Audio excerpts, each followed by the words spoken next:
So I haven't made any sort of content recently, but that's because of a wonderful thing known as burnout, to be honest.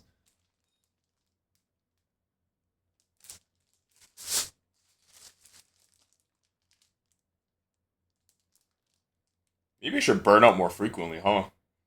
So over the past weekend, BSF Toronto happened, and I played in both standard and premium, despite the obvious burnout, but the boys were coming over, I just can't abandon them like that, let's be real here.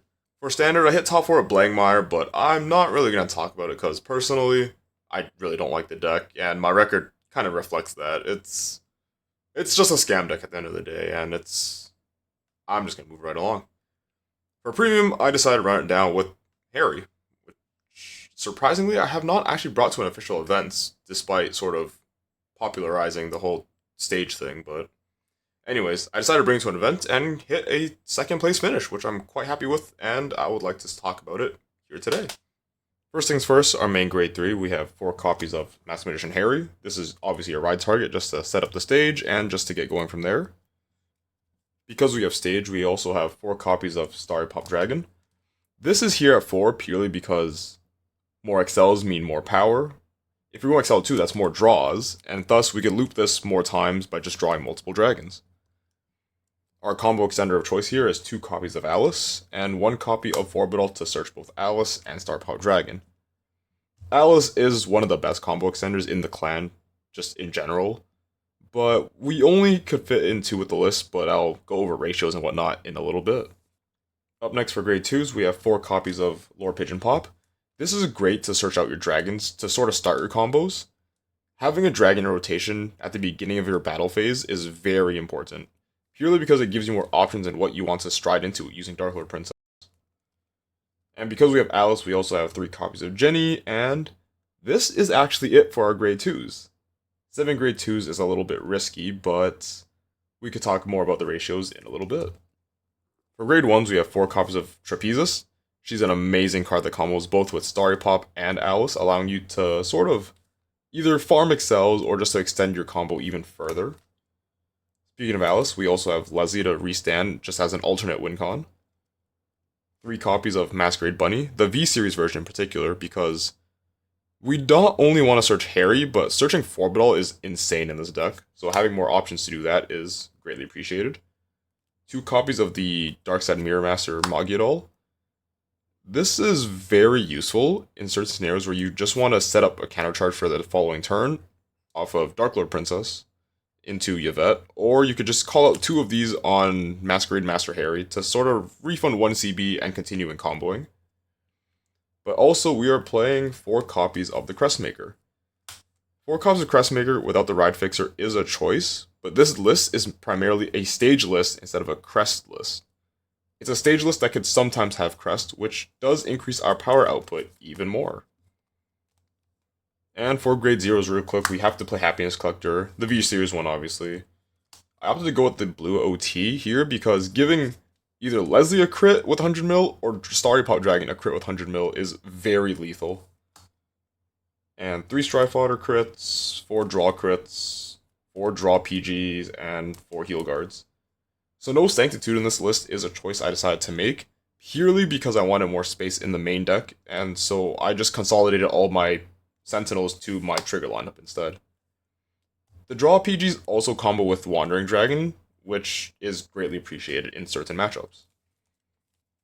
Now for our G-Zone, we have 2 copies of Dark Lord Princess. This is the main strat of your deck, because she gets stride into either Yvette or Masquerade Master Harry, which are the best re-ride targets, or restride targets I should say. Yvette is usually your main one if you do want to go for a low commitment turn, because Dark Lord into Yvette is literally 0 cost at all, just go -1 from hand, but you're getting that refunded by a drive check anyways. Masquerade Master Harry does have a lot of utility though, allowing you to reset your board, either farm with multiple Trapezus and Starry Pop, or even get multiple counter charges for your kill turn. This card should not be slept on in Harry. For finishers, we also have Copy of Dust if your opponent leaves up Honley on board for whatever reason. Fairfield is not super required, but it's a nice safety net, or if you want a way to give your Leslie an additional crit. What I mean by safety net is also Fairfield is there if you are very low on deck, which is extremely rare in this case, but you have space in the G zone, you may as well play it. You're one of Messiah because Guardian Shield is just good in general. And for your G zone, we have Wandering Dragon. This card is mostly here just a PG from Soul. If you're lacking a bit of shield value, you could also just call the Mirror Master from Soul just to refund it and then put it back to Soul for a 25k shield. I like Furnival a lot. Furnival is here just to help you dig for your combo pieces. If your opponent isn't going to kill you, you just throw this out there, just try to find some more pieces. 2 Fleshing Chimera just to punish opponents that leave shit standing. And then 2 Cloutheart because flip G guards are just good with Crest in general, and also a free 30k shield is just nice. So I just want to reiterate real quick that this is a deck that is Stage Harri first and a Crest deck second. If we hit Crestmaker, sure, that's amazing. It increases our power ceiling so much, but it's not a hard requirement for us to play the game, which is why I opted to tune the deck, so if we miss Crest, it is still extremely playable in our favor. So in this list, there's a lot of pieces I didn't want to compromise on. 4-star Pop is a must-have in my opinion. If I'm playing 4-star Pop, 4 Trapezist is a must-have. Alice is the best attack extender in the clan. And if I'm playing Alice, there's no reason not to play Ginny, just so I can loop down my CB and kill my opponent. Leslie's here as an additional finisher, and Lore Pigeon Pop is here to search your star pops. In my opinion, these are must-haves for Stage Harri. I didn't want to cut down any spaces for these because these all work in tandem with each other. And Purple Trapezist works phenomenally with all of these cards.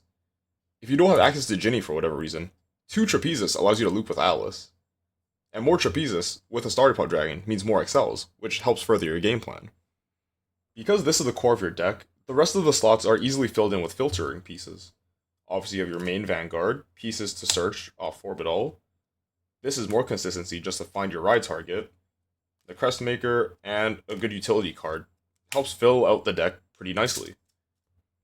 In a deck like this, a Ride Fixer just struggles to find a place because post turn 2, it's really vanilla.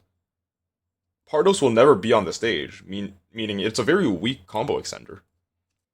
So that's the list. For this last bit of the video, I kind of want to talk a bit more about BSF Toronto just as a whole, because it was the first BSF I attended post the whole premium drama thing, so I'd like to just give a little update to that.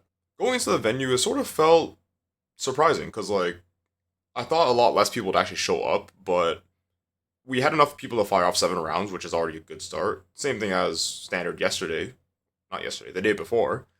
But sort of the energy in the room felt a little lacking, to be honest. A lot of familiar faces that I expected to see just weren't there. Just local guys that played a lot of premium, and only premium, I just didn't see anywhere, which is a little surprising. Maybe stuff happened.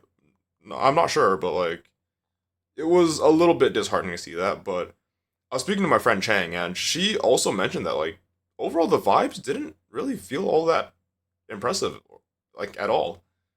It sort of felt very, like, I guess somber would be the word, really. It just felt like we were just playing the game, but, like, never, not really excited about it. That being said, personally for me, like, I really enjoyed just seeing, like, people just have fun with premium, which is, well, obviously while we're there, right? We're there to also compete, but, like, obviously, like, when I try to play into someone, I try to make sure both players are having a good time, so I'm always just laughing it up, making jokes. And I feel like if you were there in person watching my games in Top Cut, I just had a brightest smile, just ear to ear, just I was having a lot of fun, which I really missed that feeling of competing in a format that I just really enjoyed, despite the loops and whatnot.